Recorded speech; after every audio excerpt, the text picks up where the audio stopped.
Don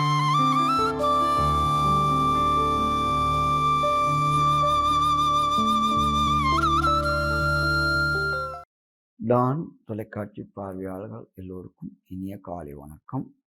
உளநலம் பற்றி சிந்திப்போம், எமது முன்னேற்றத்தை பற்றி கவனிப்போம் என்ற வகையில் இன்றைய சிந்தனையாக வணிக சிக்கலிலும் சரி வீட்டு சிக்கலிலும் சரி முதலில் துணை நிற்பது சேமித்து வைத்திருக்கும் பணமே என்ற தலைப்பில் சற்று சிந்திப்போம்.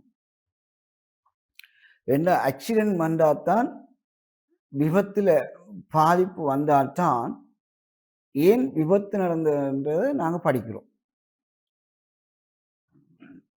பட்டினி கிடக்கும் போதுதான் ஏன் பட்டினி கிடக்கிறோம் என்று சிந்திக்கிறோம்.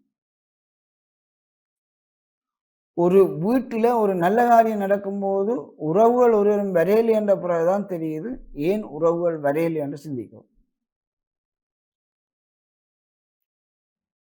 தெருவில் நாங்கள் போகும்போது ஒருவரும் எங்களை திரும்பி பார்க்கல என்ற பிறகுதான் தெரியுது நாங்கள் விட்ட தவறு என்னன்னு.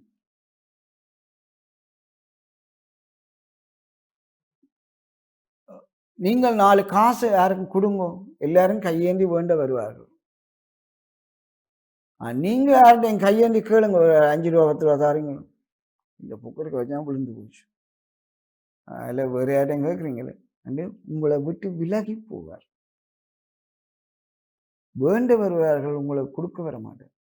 அப்போ எப்போது கொடுக்கும்போது உங்களுக்கு சிந்திக்க வரே இல்லை, மற்றவரிடம் கையேந்தி கேட்கும்போது தான் சிந்திக்கிறோம். ஆகவே எப்போ சிக்கல் வருதோ அப்போதான் சிந்தனையும் பிறக்கிறது. இங்கே நான் சொல்ல வந்த விஷயம், வணிக சிக்கல் வரும், வீட்டு சிக்கலும் வரும். அப்போ முன்னுக்கு துணை நிற்கிறது என்னென்னு சொன்னால், நீங்கள் எக்ஸ்ட்ராவாக ரங்குப்பட்டிக்க சேர்த்து வச்சுக்கிறது, அல்லது சல்லி முட்டிக்க சேர்த்து வைக்கிறது, அப்படி ரிசர்வ் வச்சிருப்பீங்களோ வீட்டில் அலுமாரிக்கு, அதுதான் கையக்கூடாது.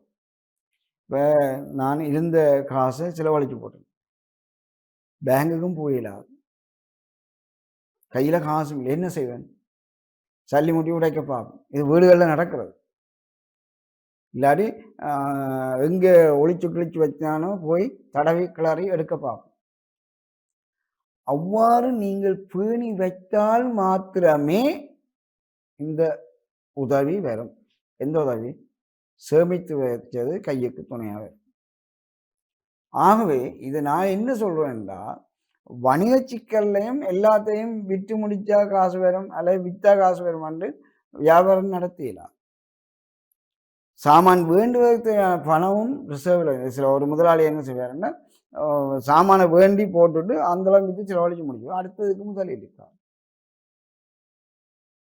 அவை சாமானை வேண்டும் போது முதல் காசை ஒதுக்கி வச்சுட்டு லாப காசை செலவழிக்க பார்க்கும். முதல் காசை சேமித்து வச்சதான் அடுத்த நேரம் சாமான் வேண்ட உதவும். அது வணிக சிக்கலில் ஏற்படுற பிரச்சனை. வீட்டு சிக்கலில் வந்த பிரச்சனை, சம்பளம் எடுத்த உடனே 10,000 எல்லாம் செலவழிச்சு போடுவோம். இல்லை சொல்லுவாங்க, 30ஆம் தேதி மாதம் முடியும், 1ஆம் தேதி சம்பளம் கைக்கு வருது, வீட்டில் ஒரு கியூ நிற்கும். கடன் வேண்டினவே நாங்கள் வேண்டியிருப்போம், சம்பளம் வந்துருக்கு 1000 கேட்க வந்து நிற்போம். இது வீட்டு சிக்கல். அப்போ வணிக சிக்கல் வேறு, வீட்டு சிக்கல் வேறு. சேவில் இருந்த பணம் தான் உதவும் என்ற தலைப்பில் இதைத்தான் நாங்கள் சிக்கல்களை போக்குவதற்கு கடன் வேண்டக்கூடாது. வணிகம் என்றால் திரும்ப திரும்ப முதல் போடுவதற்கு முதலை திரும்ப ஒதுக்கி வச்சுட்டு லாபத்தில் உங்களோட பிஸ்னஸை ரன் பண்ண வேணும். வீட்டு சிக்கலுக்கு நாங்கள் எடுக்கிற சம்பளத்துக்கு அளவாக கொஞ்சம் மிச்சம் பிடிச்சுக்கொண்டு 60% அல்ல 80% செலவழிச்சு போட்டு 20% சேமிக்கணும், அல்ல 40% சேமித்து வச்சுக்கொண்டு வாழ பழகினோம்னா வீட்டிலையும் சிக்கல் வராது. ஆகவே நாங்கள் இந்த தொழில் முயற்சியிலையும் இல்லை வீட்டு குடும்ப வாழும் முயற்சி எடுக்கும்போது சேமிப்பின் அவசியம் இல்லை. சிக்கல் வரும்போது உதவுவதற்கான பின்னூட்டி இந்த சேமிப்பாக இருக்கும் என்று கூறி உங்கள் முன்னிலையில் ஒரு விஷயத்துக்கும், தனி மனித வாழ்வோ தனி மனித முதலீடோ வணிக முதலீடோ பணம் சொத்துக்களை வைத்தே மதிப்பிடப்படுகிறது. தமக்கான தனி அடையாளம் சேமிப்பு ஒன்று இல்லையேல் ஏழ்மை நிலைக்கு தள்ளப்படுவோம். இதை வரவிலக்கணமாக வச்சுக்கொள்வோம். அப்போ சேமிப்பு தான் எந்த முயற்சியிலும் நீங்கள் தலை நிமிர வாழ வைக்கும். எந்த சிக்கலையும் வெட்டொன்று சமாளிக்கிறதுக்கு பின்னூட்டி சேமிப்பில் இருக்கிற வைப்புச்சோப்பு. கையிருப்பு இருக்கும் வரைதான் கையை விசுக்கி விலாசம் எழுப்பலாம். அப்போ கையிருப்பு என்னது? ஒன்று பணமாக இருக்கணும், வேறு சொத்துவாக இருக்கணும், ஏதோ ஒன்று கையிருப்பில் வச்சிருக்கணும். நானே ராஜா நானே மந்திரி என்று நான் சொல்லணுமெண்டா எந்த பொக்கெட்டு நிரம்ப இந்த வீடு நிரம்ப பணம் பொருள் பணம் எல்லாம் இருந்தால் தான் நானே ராஜா நானே மந்திரி. என்னுடைய ஒன்றுமே இல்லைன்னா நான் என்னத்தை பண்ண? அவ்வாறு சிந்தித்து எல்லோரும் சேமிப்பு பின்னூட்டியாக இருக்கும், பக்கத்துணையாக இருக்கும் என்று சொல்லி வாழ்க்கையிலும் சரி தொழிலும் சரி முதலீட்டுக்கு பங்கம் விளைவிக்காமல் வருவாயை கெடுத்து கொள்ளாமல் வாழ்க்கையில் சேமிப்பு தேவை என்பதையும் கருதி கொண்டு உங்களோட தொழில் முயற்சியிலும் உங்களோட குடும்ப வாழ்விலும் பயணிக்க வேண்டும் என்று கூறி விடைபெறுகின்றேன். நன்றி.